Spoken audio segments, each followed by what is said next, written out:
Greetings, everyone. I'm Molly Rowan Leach, founder of Restorative Justice on the Rise. And we're starting to do more YouTube videos, just putting out tips and video clips from past trainings and panels. So please subscribe if you'd like to. We really have a lot of materials that we're going to be posting now and in the future to share with our international network. We've been podcasting and offering educational offerings and trainings since 2011. It's a privilege and honor to do this work and to meet so many incredible people in this world doing restorative justice work in different pockets of their communities, as well as in their own individual lives. Today's purpose is to start a fun and hopefully helpful short little series on essential restorative justice tools. This session today, which is only going to be maybe 10 minutes, I hope, or less, is about the importance of nonviolent communication. Nonviolent communication, as many of you know, came into being thanks to Marshall Rosenberg, who is no longer with us, but his memory, his spirit, and his work for sure lives on very verdantly in our world. He has practice groups in all countries, all continents in the world, and you really get a sense of nonviolent communication the more that you learn about it. I'm speaking for myself, as a worldview. And as the title of the book on the slide shows, it's really a language of life. I wanted to share a quick anecdote with you. One of the things that is so important in these really difficult and volatile times is that we treat each other even more with care and understanding. And when we're under stressful situations in restorative justice work, a lot of times we slip, right? So having tools that you can really bring in without even thinking about them after you've practiced them for a while, and even more importantly, you've seen them modeled, really do help. And certainly I've seen instances of nonviolent communication used thanks to all that I've learned from Dominic Barter and Restorative Circles, which is an international network of practitioners. But the anecdote I wanted to share with you is really simple. I was working with someone in this field directly in an office, and she modeled one of the key concepts of nonviolent communication, which we're going to talk about in a minute. And that's framing a request in a way that is equalizing and sharing power instead of demanding and doing over. It invites collaboration. And that phrase is simply, would you be willing? And it's come to be known as WYBW, I guess the acronym. So WYBW is one of the most important ways to frame our needs, especially in a work environment where we have a lot of deadlines and tasks at hand. So my colleague, I'm going to keep her name private, but I just want to give a shout out to not only her, but other colleagues I've worked with, but especially her, because she changed my life as far as working professionally in close quarters under a lot of stress. She modeled it and she meant it. It wasn't just scripted for her. She actually meant that she wanted to hear my willingness or other colleagues' willingness and to find ways to move forward to complete the tasks at hand together. So it's a wonderful way to embody the values of restorative justice and practices. And so that's what we're talking about today. And I'm going to go back to show you a little bit more about this beautiful way of speaking and of being called nonviolent communication. And I, of course, highly recommend that everyone who is in this field or hoping to be in this field, whether you're facilitating or whatever role you're playing in restorative justice and practices overall, bring this to the table. Learn more about how it can be a part of your daily life even, because really that's what I believe Dr. Rosenberg, that's what he intended, is that this is a language of life. So it's not just limited to your professional realm. It's certainly something that we're stepping into together as a way of being and as a way of communicating, since communication is really the way that we build connection and understanding and deeper relationship with one another. All of those, of course, are principles of restorative practices. I wanted to share with you this whimsical drawing that I put together for a program here in Colorado that really lines it up simply. And this program was doing work and is still doing work within schools, doing trainings on nonviolent communication. So this was for, in this case, a fourth grade class. So I like it. It's silly and colorful. And if you go clockwise from the top left and clockwise from the top left all the way down to the doable request wing, you just follow the butterfly around the very simple steps that you can practice for yourself and have engaging conversations or even fun circles about this with your kids or with your adults, even more important, right? So the first corner at the upper left hand is observation. We want to be looking at everything with a neutral eye, without evaluation, diagnosis, or judgment. Analysis is also listed there. And so the framing way that we speak would be, for example, when I noticed, see, saw, hear, or heard.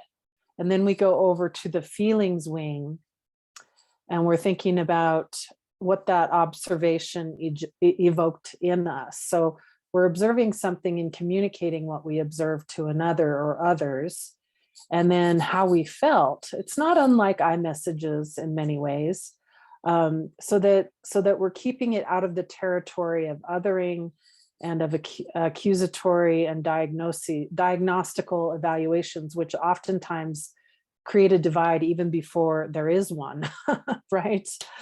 So when we go to the feelings wing, we share, I feel, felt, I am, was, and you can find, and I actually have in the archives of our materials, some great worksheets. If anyone would like to reach out to RJ on the Rise, our email is rjonrise@gmail.com.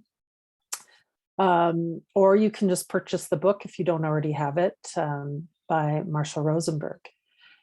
So then after we go into really looking at what feelings this evoked in us, whatever it was that we have just observed, we go to the next and very important step, which is needs, a needs assessment. So because my need for blank, blank, blank is not being met,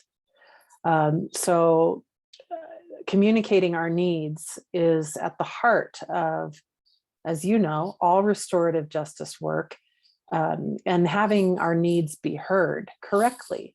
So one of the tools that we're going to be talking about in this mini series is also reflective listening, and the wonderful emphasis that Dominic Barter, my teacher and many of our teacher in this field, emphasizes that reflective and active listening is a tool for checking our needs and the meaning behind them.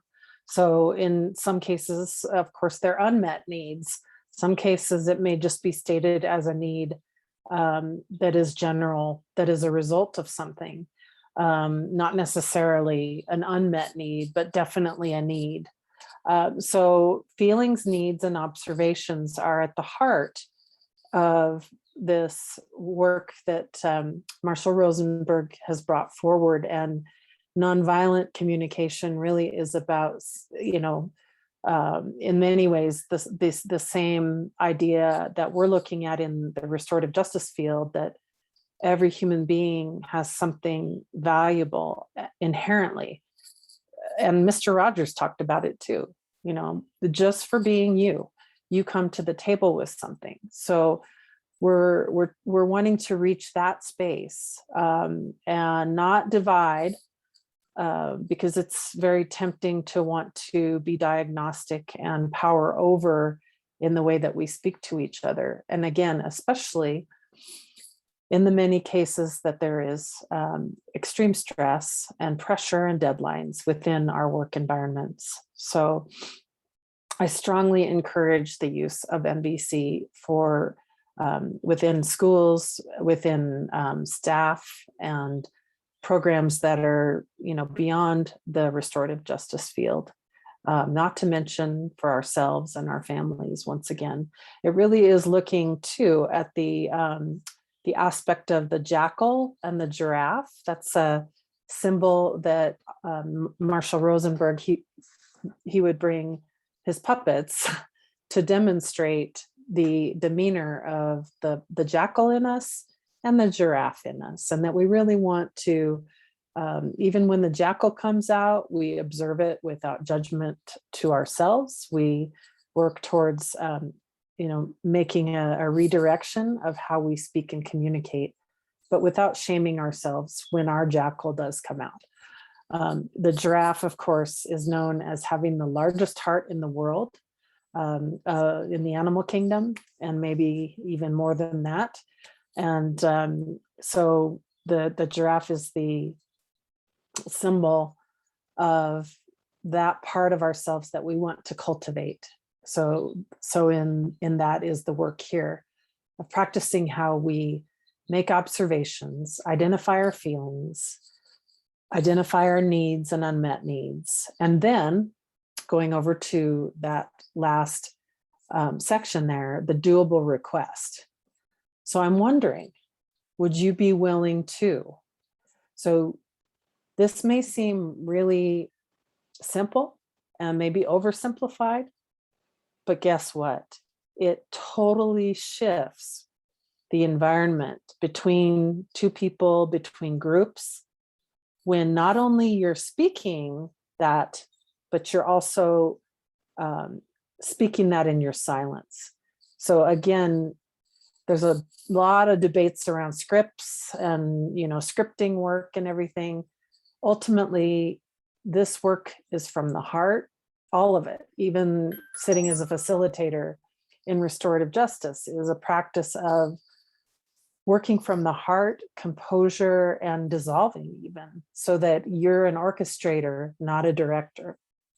But back to the doable request part, we're really clear, we're positive, we're present without demands. So the demands, again, people pick up on our nonverbals all the time. So this is such a wonderful practice to really check and see, hopefully with each other, do some practice groups in your work or in your own time with other people to really just see how your tone is. Is this coming through as something that feels like it's going to resonate and work well? So finally, I just want to share in the restorative justice process that is conflict related, called restorative community group conferencing. I mentioned earlier the aspect of and importance of when something really powerful is shared in circle. And of course, circles are absolutely confidential and absolutely voluntary.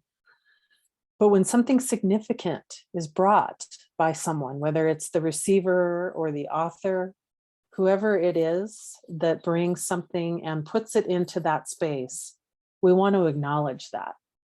Now, sometimes we can acknowledge that by silence. Silence is as powerful in many ways, if not more powerful, in just being there with a person in whatever it is that they've brought. Sometimes reflective listening and utilizing the nonviolent communication skills of observation and of I'm hearing you share how deeply that affected you, and that it has really caused you a lot of pain in your life. Does that resonate with you, for example? So these are incredibly important skills that we can bring to support one another and to support others in very difficult and anxiety riddled situations, because conflict is hard. And I'll just leave you with the encouragement from Dominic Barter that he encourages us to approach conflict and to lean into it instead of run away from it. And in fact, the more we lean into it, the safer it can become. And using these tools NVC brings to the table is extraordinarily helpful, not just in conflict work, but just in generally, like I said earlier, building relationship, helping people to, feel seen, heard, and understood, and to belong. Those are the parts of this work that are so precious and special to me as a facilitator, as a practitioner, and as someone who deeply believes in this work. So I've seen it in action, what it does for people when they know that they've been heard for what they mean and for their needs. Thank you so much, everybody. I just want to make note that the next couple weeks, we're going to be posting quite a few tools for you. Come back, check back, spread the word that Restorative Justice on the Rise YouTube is doing more. We're going to bring more of our archives up here. So please feel free to pass them along. RestorativeJusticeOnTheRise.org is our website. We also are on Apple Podcasts. There's archives from the last 10 years, including interviews with Brian Stevenson, Michelle Alexander, Dr. Johan Galtung, Fania Davis, Edward Valandra, who is the editor of Colorizing Restorative Justice, and so many other amazing people, well-known and not, equally important voices. So thank you so much for being a part of this community. Please support us by going to our website and clicking the donate button, become a monthly contributor, help us offset our expenses to continue in the next decade. Thank you so much, everybody. Hope this was helpful. Again, email us and let us know what you think, rjonrise@gmail.com. Thanks, everybody, and we'll see you next time.